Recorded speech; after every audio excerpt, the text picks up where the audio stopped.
Hi friends! I thought today we would talk about anxiety. I know it's not the sexiest topic, but I wanted to share with you some techniques and coping mechanisms and just things I do in my day-to-day life that have really helped me deal with the anxiety I've been experiencing lately a lot better. It's not great, but it has improved. So I thought if it's helpful to me, it might be helpful to somebody else out there.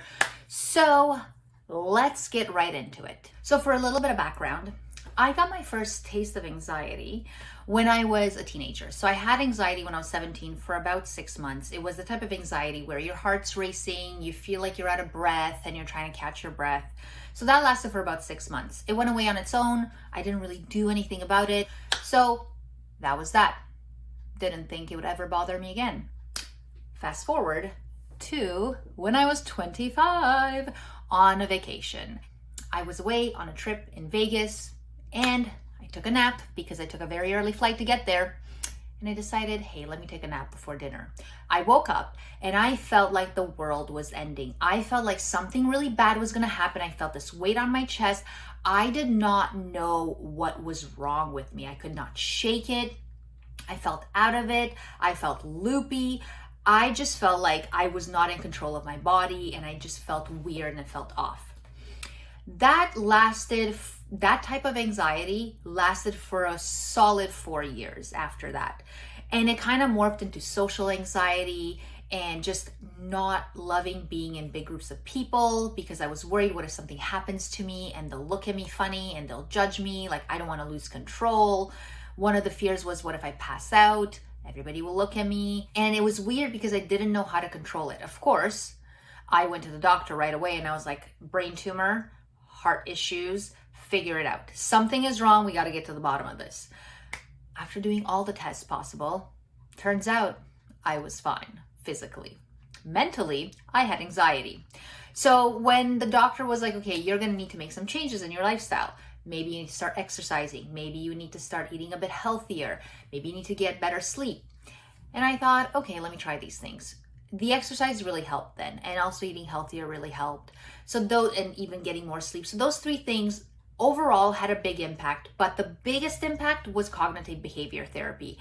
I started doing cognitive behavior therapy and it was just a short duration that I was able to do it for. And it really helped. That's what really was the game changer for me then. So in my 30s, my anxiety was really good. I was able to manage it really well and just basically live day-to-day life pretty well unbothered for the most part. Cut to 6 months ago. The anxiety came back and it was intense and it still is. And it morphed into something else from what it was before.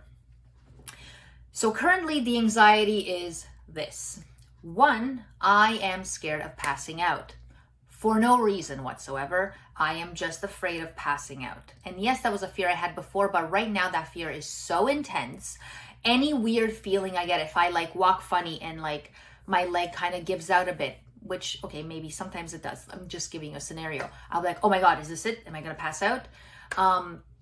Another thing is if I get up too quickly, like if you're sitting down and you stand up too quickly and you're kind of like, whoo, oh my God, am I going to pass out? And it's the fear. That fear usually happens when I'm around people.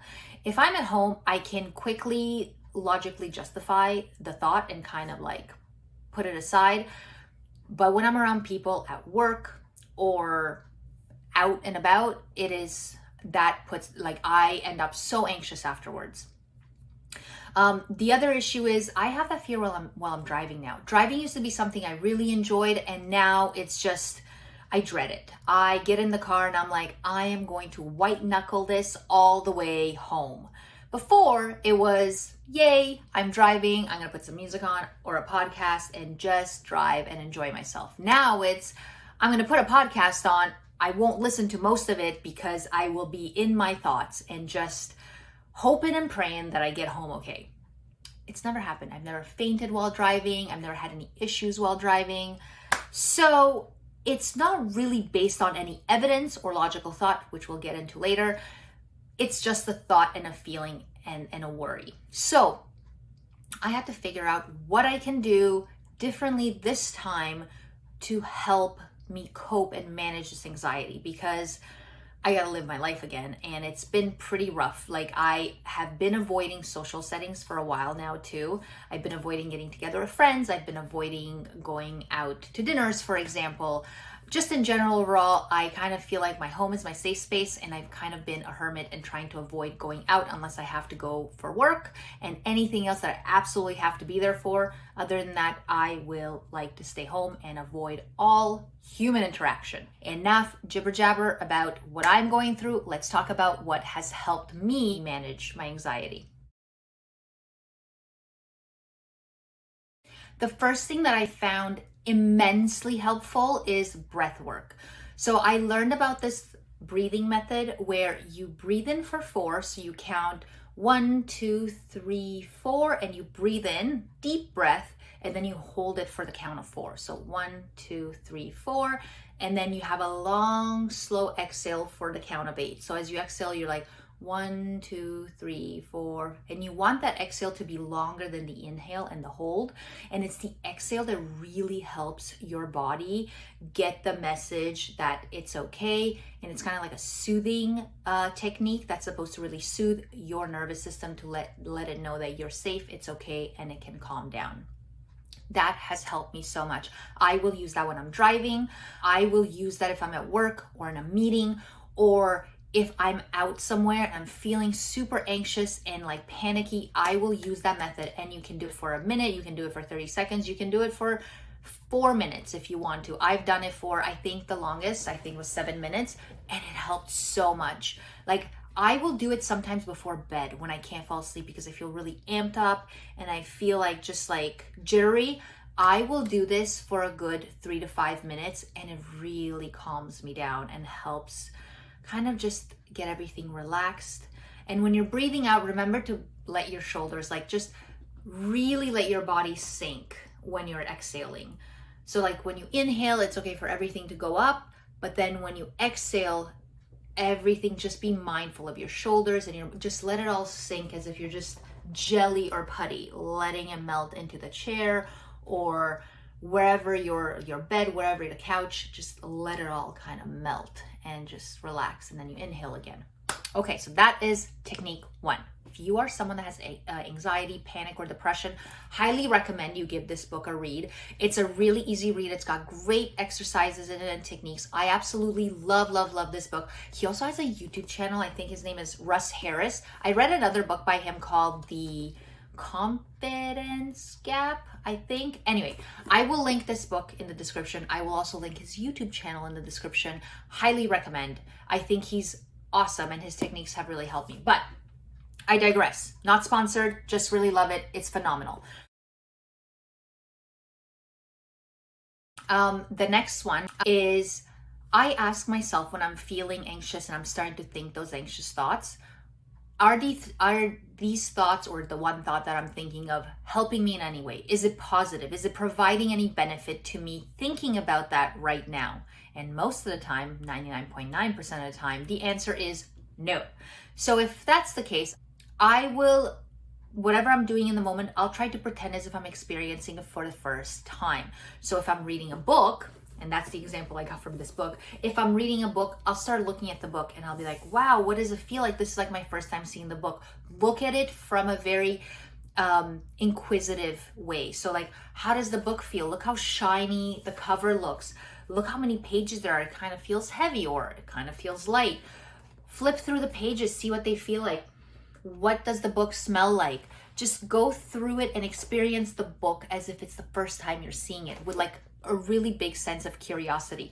And I know it might seem silly because, like, okay, we've all seen books, and I get it, but the whole point is to get you from focusing on the thoughts that are worrying you about the future and get you back into the present moment. It's just a little mindfulness technique to help you focus on the now.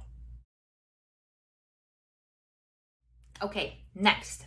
This one is specifically if you are somewhere where you have some time and you have the ability to write it down.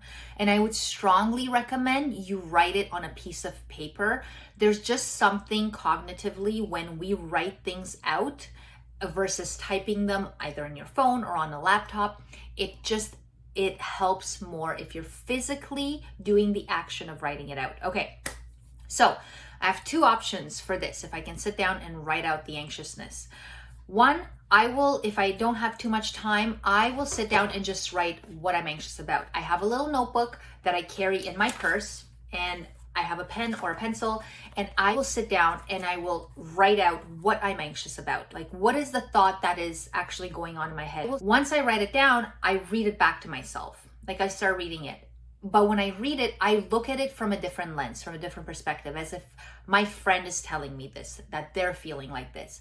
And once you read it back, even if you don't think of it from a different lens, once you just read it back to yourself, you start to notice how unrealistic those thoughts are, and I don't mean to downplay them, because I know they can be scary. Trust me, I know they can be scary, but it's just when you reread it, you have a bit more perspective, and you're not letting the thought spiral. You're actually focusing on doing something presently, which is reading, and you're just sitting there reading. And once you read your thought and you see what's really going on, you're like, okay, you know what?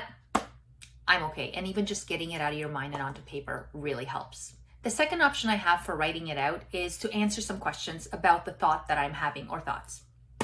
So I will first write out what my thought is, and you can write this out in bullets, you can write it out in sentences, whatever you want, whatever makes you feel better, whatever you feel inclined to do. But then the questions that I ask myself and I write down the answers for are the following. What is the evidence that supports that this thought is true? And then I will sit there and let's say I am worried that I am going to pass out. What is the evidence that I have for this? I don't really have any evidence, and I'll write this out. I don't have any evidence. I just feel, and I will underline feel, that I might pass out. I worry that I might, whatever it is, I'll just write it out. Then I'll ask myself, am I basing this thought on facts or feelings? Which, going back to number one, you're kind of basing it on a feeling. So then I'll go, I'm basing this on a feeling. I worry that I'm going to pass out because I feel like I might. Then I ask myself, am I looking at the whole picture, or am I just selecting thoughts that are supporting this main thought? And then I'll write it out. Well, I'm basically just looking at whatever is supporting the thought that I might pass out. And then the last one is, am I having this thought out of habit? And what are the facts to support it? And most of the time, that thought is out of habit. That thought, that worry is a habit that I have formed in my brain to worry about over and over again, i.e. the passing out thought. For me, writing this out, answering those questions, afterwards, I will again read back to myself. And once you go through that process, maybe the first time it's not going to be super helpful. It did help me the first time I tried that. It did help me a little bit. But as I started doing it more and more, your brain starts to form these patterns when you're looking at this, when you're looking at these thoughts, and it's able to distinguish fact from feeling. Because fact is very different than feeling. Like, I feel like I'm going to pass out, but in fact, I am not. I feel fine. It's just an anxious thought that I have regularly. So that really seems to help me, and that's why I keep my little notepad around in my purse. So I have it with me all the time. So if I have some time and I'm anxious and I can write stuff down, I will write it out either in bullet form or just sentences and go through those questions.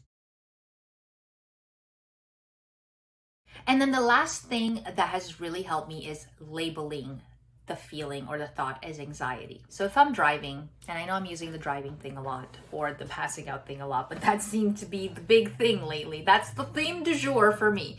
I'll be like, if I'm driving or I'm out somewhere and I feel anxious, I'll be like, oh, anxiety. I notice you're here visiting. Make it so it's a temporary thing. That way your brain starts to realize this isn't gonna last for a long time. It's just a short period of time. So I'm like, I know you're gonna be here for a little bit, and that's okay.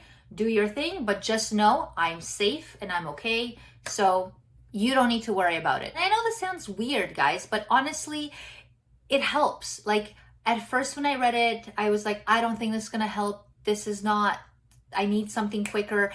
But with anxiety, there is no quick fix. You just have to do the work. You have to do the exercises. You kind of have to keep doing this until you retrain your brain to think differently.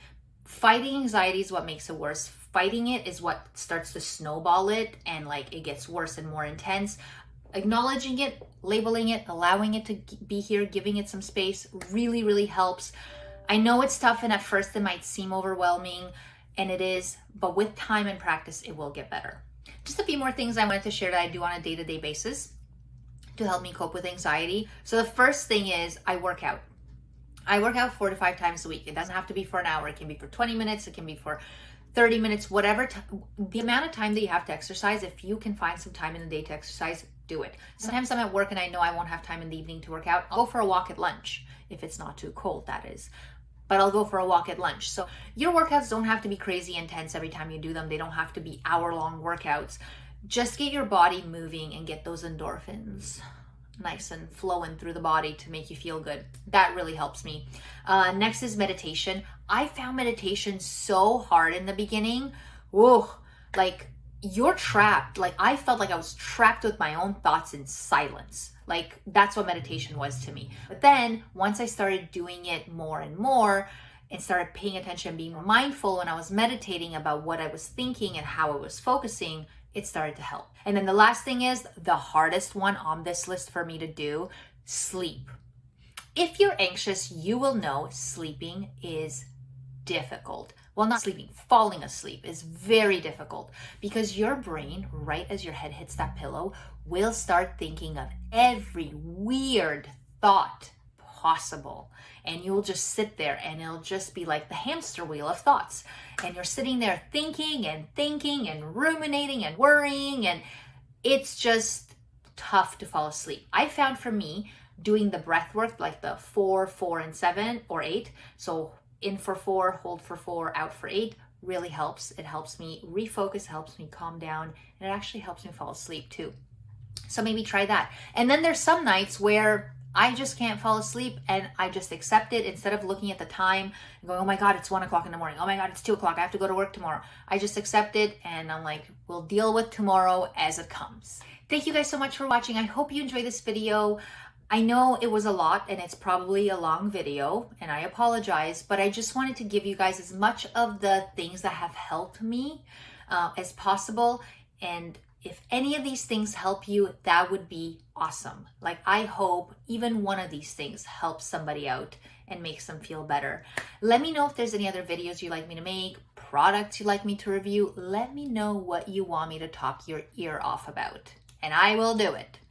Thank you so much and I will see you guys next time. Bye.